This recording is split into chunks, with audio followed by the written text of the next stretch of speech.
could definitely see that trend, but the pandemic really just was a nail in the coffin, right? Of course, around 2019, I see things really shift that way, and then the pandemic happens, and then the avalanche, just the entire dam breaks. And what the environment for cold approach pickup, I think, is almost completely gone. Not completely gone, but it's almost completely gone. Really attractive women, because of dating apps and social media, don't go to nightclubs anymore. Or if they go, they're being taken care of. They're on stage, with a bottle of Dom, and there's a security guard between you and them, and that you can't go up and talk to them. But like the days of, like, I remember 2007 going out in like Los Angeles, or 2010 going out in Los Angeles, and I remember going to a bar, and on the dance floor there were more women than men. I remember those times. A lot of people can't believe that when I say that. They think I'm making this up. It's like, no, you would go to the dance floor of a regular dive bar, and there were more women than men back then. There were plenty of women around to go up and talk to. If you watch that movie Swingers with John Favreau and Vince Vaughn, there's like, he goes up, he's at a bar, and there's this beautiful woman at the end, and he just at the end of the movie, and he goes up, he starts talking to her. She's like stunningly gorgeous, and gets her phone number. And it's silly, because today that's just not, a girl who's a perfect 10 is not sitting at a bar waiting for you to come talk to her anymore. It just doesn't happen. Well, I mean, it happens, but it's because she's a prostitute. But like, for the most part, that's not happening anymore. And it's really hard, because there's a lot of married guys who are probably going to listen to this and they're like, that's not true. Before I got married, I went up and talked to some hot girls. Like, yeah, I understand. Before you got married, that was the case. But social media has completely just kicked the soul out of nightlife in a lot of places. The top tier nightclubs in Vegas, packed, completely packed, like absolutely nowhere to walk, full of girls, especially if you're on stage. All the mid tier and low tier nightclubs, they're not doing as well. Dre's is unfortunately closing down. I love Dre's. I like hip hop music, but I also knew that there weren't a lot of big spenders in there. But it's a super fun place, and so what you're seeing is, and by the way, obviously I know that Vegas nightlife is not the world's nightlife. I'm aware of that. Okay. I understand that if you live in Waco, Texas, you go to a dive bar, it's very different for you. But it is a microcosm. It's an economic indicator, if you will, for overall, disposable consumer spending. If all of a sudden people stop going to Vegas, you're going to see that that's an economic indicator for other things, including nightlife in other cities. And that's essential, because here's the reason why. The price of the DJs is set by Vegas.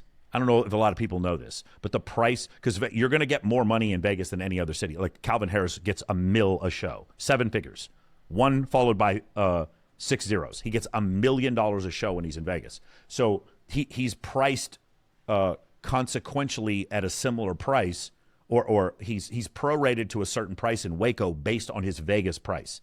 And so all of nightlife, it's kind of like the pluses, minuses, or the economics of it starts in Vegas. Almost like, the commodities market in the United States is based around Chicago. The nightlife market in the United States is based around Las Vegas, because that's also where the nightlife group. So Groot has hospitality, has Live, Tao Hakkasan is based out of here, and the same thing with Wynn Nightlife. They're all based here in Las Vegas. So, that's essentially what was happening. And things were getting subsequently worse and worse for average men trying to go out and meet women in these social situations. Meanwhile, through my friendship with, several celebrities in LA, but we'll just use Dan as an example. I would go hang out with Dan, and it was like 17 girls there for every guy. And then I would go to a bar, and it was like fewer and fewer women. And then I would go to a bar with like 7 girls, and I would get treated like royalty. I'd get free comp dinner, everything, comp drinks. They'd give me a fucking hotel room. Some guy would have a suite. It was crazy. They'd get a shuttle for us because I had 7 girls with me.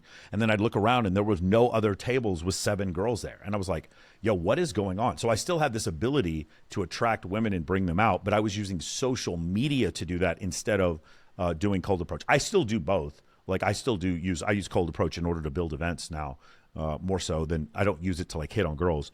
And I found that to be just a much more effective strategy. And we can go into the reason why. There's certain psychological reasons why that's a way more effective strategy.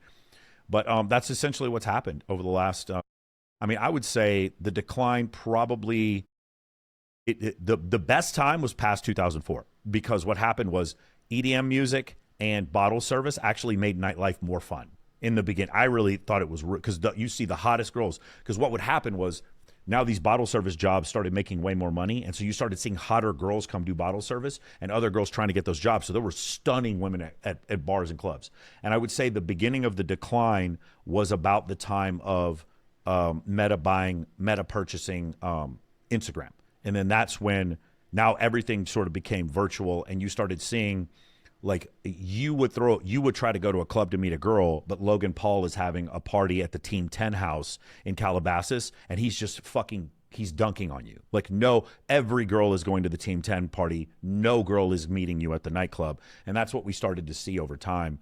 Things kind of move in that direction. And then the pandemic was just like, it was dynamite blowing the dam up, and it was over after that. My solution, like I said before, is to become the social hub, to start creating events where there's numerous women in comparison to men, to become more charismatic, more humorous, to be a better leader, have better networks, so that more women find you more attractive, to friend zone hundreds of women. That's how those men at the bottom who are ignored can become a man who has an abundance with dating.